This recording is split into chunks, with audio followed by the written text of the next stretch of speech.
Hello. Hello and welcome to another video on lifetimes. In this video, we will wrap the syntax of lifetimes and I will say one thing which I forgot to say in previous video. Suppose you have a variable local to a function and it is going to be garbage collected after the function is over. No matter what lifetime you give to it, other than with the exception of static, it does not matter what lifetime you annotate with, it is going to die. So, what is essential to understand is that you should know how long a variable or a reference is going to live.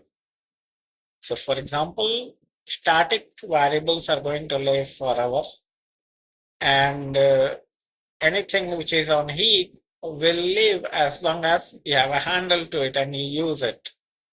The third is that static ones, they live for the entire lifetime of the program or from when they started.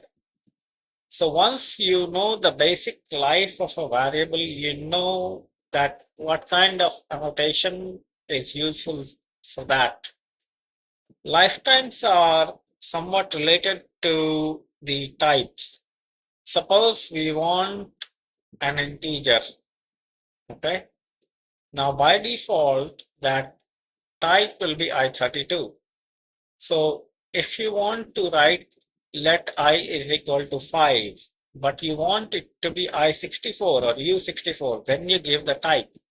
Because there is a confusion about the type, from simple 5, you cannot figure out whether it is u8, u16, u32, u64, or whether it is assigned integer. So there is confusion about the type. So the compiler or the Rust compiler will default to i32. Now, similarly, if there is confusion about lifetimes of the variable, then you should annotate it. In general, if you remember our Allegiant example, which is this one, so this is elided input and this is annotated input. Both do the same thing. And the lifetimes are implicit for us. So in general, you should avoid annotating lifetime unless it is necessary. If you don't do that, you might land in problem. Like we had that problem for this program, okay? So if you remember, we had this lifetime annotated here. So then we landed in problem with this annotation. So if you simply annotate just like that without understanding the real scope of the variable or how long that is going to live, then it is not going to work. You have to understand how long a function is, function scope is, what is the scope of a variable and all that. So with that out of the way, let's quickly look at the different syntaxes of functions. So methods of a particular struct. So suppose we have an empl owner here with struct owner. We have a lifetime a for the argument and the function. We have lifetime a for the argument and the function. So that is how you annotate a method.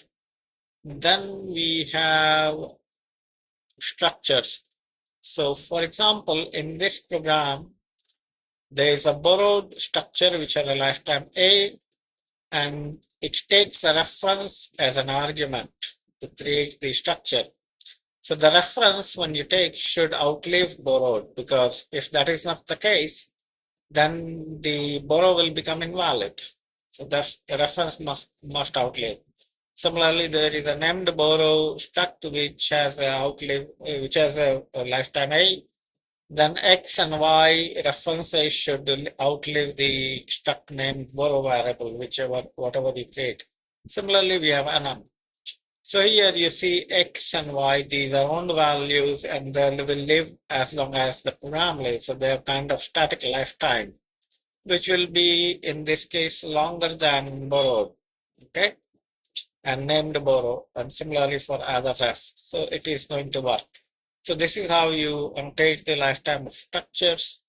Then we have traits. So just like borrowed, we have here for the trait, we can specify lifetime and the function here. Similarly, we can annotate references for bounds. So here it is a struct which has a lifetime of A and it's of generic type T. So ref contains a reference to a generic type T that has some lifetime A unknown by ref. The T is bounded such that any references in T must outlive A. Additionally, the lifetime of ref may not exceed A. A generic function which prints using the debug trait. So this is a generic function, and then we have printf.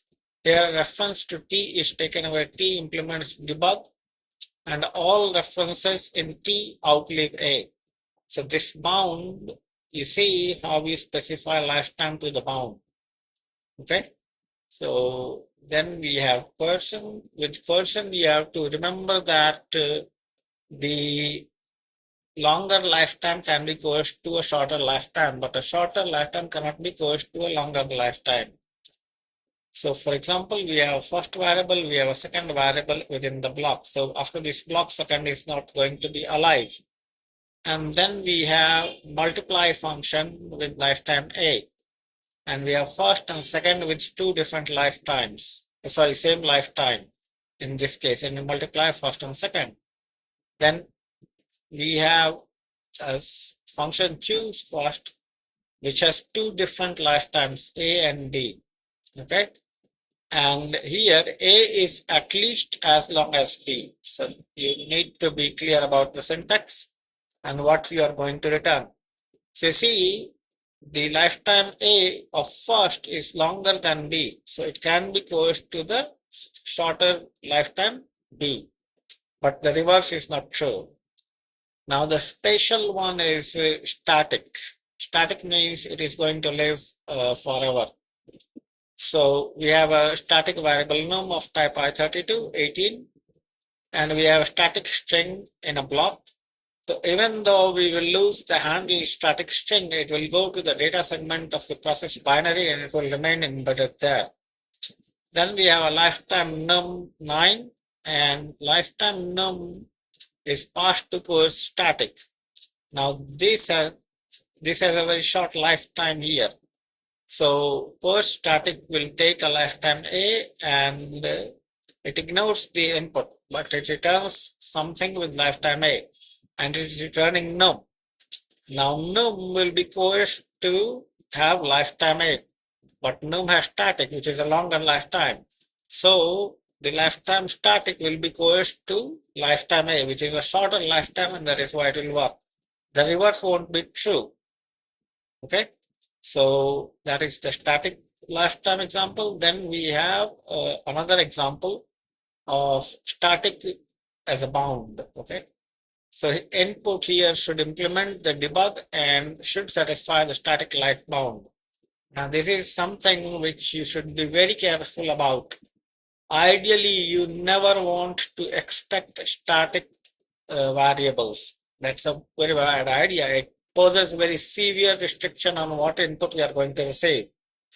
So suppose we have a variable I is owned and contains no reference, so it is static. So it will print I. But if you take a reference, then reference has the lifetime defined by the scope of main, so it is not static. So it won't work. So the solution here would be to delete it and supply some lifetime, or simply ignore it for simplicity if you're not sure, and it will work. So these are all the syntaxes of lifetime in various different elements of Rust programming language. So you should remember what kind of syntax is used and what is the meaning of this use. But as far as possible, write code without lifetimes. Use lifetimes only when there is confusion about lifetimes and it is mandatory to use lifetime annotations. Otherwise, you can always skip lifetime notation. It keeps the code clean as well, just like we have x is equal to 3. So unless we want non-I32 integer like this, we should not use. And if it is signed integer, then it is that is with a negative sign, then it is quite simple. But for positive integers, if you want to qualify, then you annotate. So always remember that lifetime should be annotated if you need to avoid confusion. Otherwise, you should not use lifetime annotations. So with this, I will end this video, and in the next video, we will look at RC and RefCell and how they work.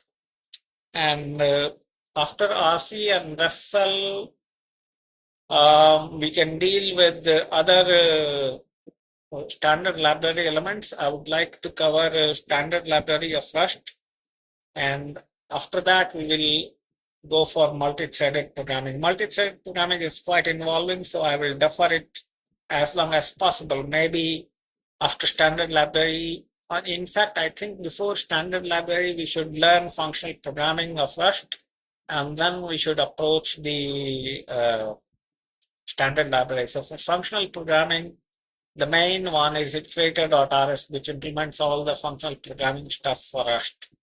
So let's see, but in the next video, we will have RC and RefCell, and then we will move on to other elements of Rust.